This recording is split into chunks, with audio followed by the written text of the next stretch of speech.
Halo Rek, Assalamualaikum. Kembali lagi di channel Are Engineering. Kali ini kita akan coba bahas dasar konstruksi motor bakar. Jadi kita akan coba bedah klasifikasi dasar dari motor bakar. Lalu kita akan coba lihat apa aja sih di dalam motor bakar. Terutama kita coba fokus yang pertama ini di cylinder head atau kepala silinder. Tapi sebelumnya jangan lupa ya Rek, untuk subscribe, like, dan share video ini agar channel kita semakin berkembang. Dan juga komen di bawah ya, next video kalian pengen dijelasin tentang apa. Yang pertama kita bahas klasifikasi motor bakar. Jadi sebenarnya motor bakar atau engine atau mesin kata lainnya itu sebenarnya dibagi dua. Ada motor pembakaran dalam dan motor pembakaran luar. Nah, di motor pembakaran dalam itu sendiri itu sebenarnya masih dibagi dua lagi.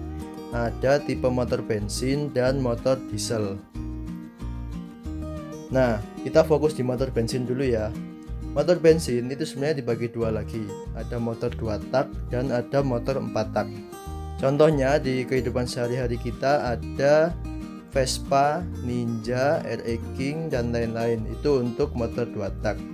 Nah, motor 4 tak contohnya ada Supra X, Revo, Mega Pro, Tiger, dan lain-lain. Nah, ini saya coba kasih contoh realnya ya.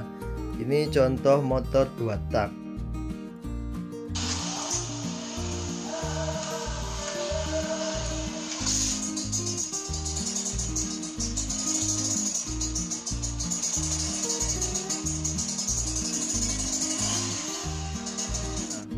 Sedangkan motor 4 tak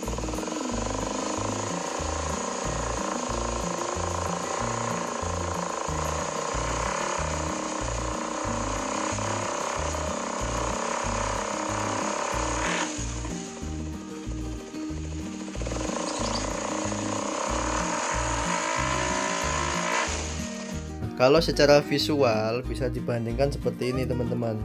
Yang di kiri itu motor 2 tak contoh engine dari Kawasaki.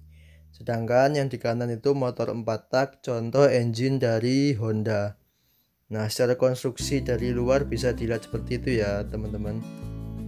Komponen-komponen utama pada motor bakar itu sebenarnya dibagi 3 intinya, yaitu kepala silinder yang di ujung, lalu ada blok silinder yang di tengah, dan ada bak mesin atau crankcase yang di bawah.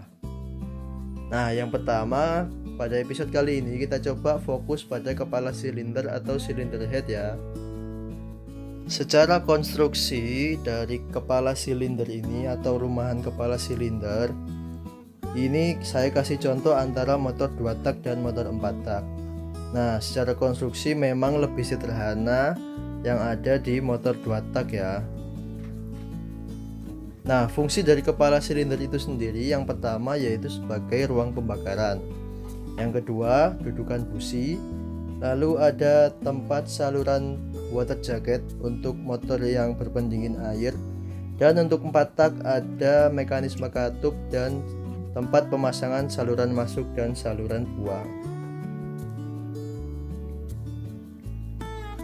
Nah, di kepala silinder yang berpendingin udara contohnya itu bisa dilihat di kehidupan sehari-hari yang ada sirip-siripnya. Nah, dia memanfaatkan aliran udara saat sepeda motor itu bergerak. Sedangkan yang berpendingin air, yaitu sebenarnya ada saluran air pendingin di dalam silinder headnya. Sedangkan untuk yang 4 tak itu juga sama, yang berpendingin air itu memiliki water jacket atau saluran air pendingin. Sedangkan yang berpendingin udara itu juga memiliki sirip-sirip seperti yang di 2 tak tadi teman-teman. Nah, bagian-bagian dari mekanisme katup yang ada di kepala silinder 4 tak itu ada di poin-poin sampai 11 ini. Nanti akan kita bahas satu-satu. Oke, kita bahas yang pertama ya teman-teman, yaitu katup atau valve. Valve ini sebagai sekat yang membatasi ruang bakar dan saluran intake maupun exhaust. Di kepala silinder dia itu lokasinya ada di sini yang saya kasih pointer merah. Nah, ini adalah tempat valve intake dan valve exhaust. Yang kedua itu batang penekan atau rocker arm. Rocker arm ini sebagai pelatuk atau tuas untuk menekan valve tadi atau klep. Jadi rocker arm tempatnya di sini. Dia akan dipukul oleh camshaft yang di bawah ini dan dia akan menyalurkan pelatuknya tadi ke valve sehingga valve dapat turun. Yang ketiga ada adjuster screw. Dia lokasinya ada di sini. Nah, fungsinya untuk penyetelan celah renggang antara katup dan pelatuk atau rocker arm tadi. Yang keempat ada camshaft. Camshaft ini adalah fungsinya mengatur waktu pembukaan dan penutupan katup. Jadi dari camnya ini atau gundukannya dia akan menonjol ke rocker arm dan rocker arm menonjol ke valve sehingga valve-nya terbuka. Nah, loop dari camshaft atau tonjolannya bisa dilihat seperti ini teman-teman. Jadi ini ada loop intake. Nah, yang ini adalah loop exhaust. Nah, yang kelima ada pegas atau spring. Dia yang akan mengembalikan valve tadi ke atas. Jadi mengembalikan posisi valve-nya agar tertutup. Nah, di atasnya ada topi katup atau spring retainer. Dia sebagai penahan antara katup dan pegas. Jadi dia sebagai penghubung antara spring atau pegas dengan valve. Yang ketiga yaitu cotter atau kuku macan. Di sini dia sebagai pengunci antara katup dengan pegas katup. Dia terpasang pada topi katup di sini. Nah, yang selanjutnya yaitu valve guide.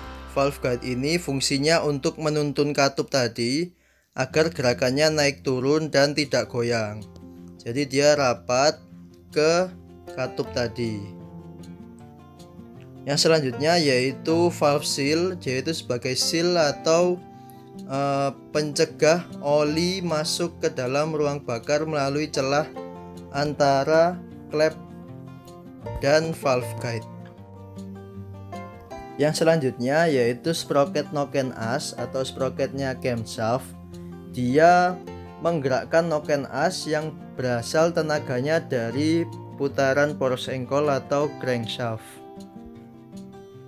Nah, sprocket tadi dihubungkan oleh rantai ke crankshaft untuk mendapatkan tenaga putaran. Nah, 11 komponen tadi apabila dirangkai menjadi satu, rangkaiannya seperti ini teman-teman, di kepala silinder 4 tak. Nah, mekanisme katup yang saya sebutkan 11 poin tadi, itu cara kerjanya seperti ini. Jadi dari crankshaft putarannya akan dihubungkan ke camshaft melalui rantai tadi sehingga camshaftnya berputar. Nah, putaran camshaft dari loopnya ini akan menekan rocker arm dan rocker arm menekan valve. Nah, valve dikembalikan oleh spring untuk menutup kembali. Nah, dari penjelasan sebelumnya, pada episode kali ini fokusnya pada kepala silinder, perbedaan antara 4 tak dan 2 tak, yaitu pada mekanisme katup. Di 4 tak ada, namun di 2 tak tidak ada. Lalu untuk 4 tak juga ada inlet dan outlet port, sedangkan di 2 tak tidak ada. Sedangkan persamaannya yaitu di 2 tak dan 4 tak sama-sama ada dudukan busi dan tempat ruang bakar. Nah, kalau dilihat secara konstruksi perbedaannya seperti ini teman-teman. Oke, jadi itu adalah konstruksi dasar dari engine atau motor bakar terutama pada cylinder head. Episode selanjutnya kita akan coba bahas di cylinder block dan crankcase. Jangan lupa untuk subscribe, like, dan share video ini ya, agar kamu tidak ketinggalan episode selanjutnya yaitu cylinder block dan crankcase. Terima kasih. Wassalamualaikum.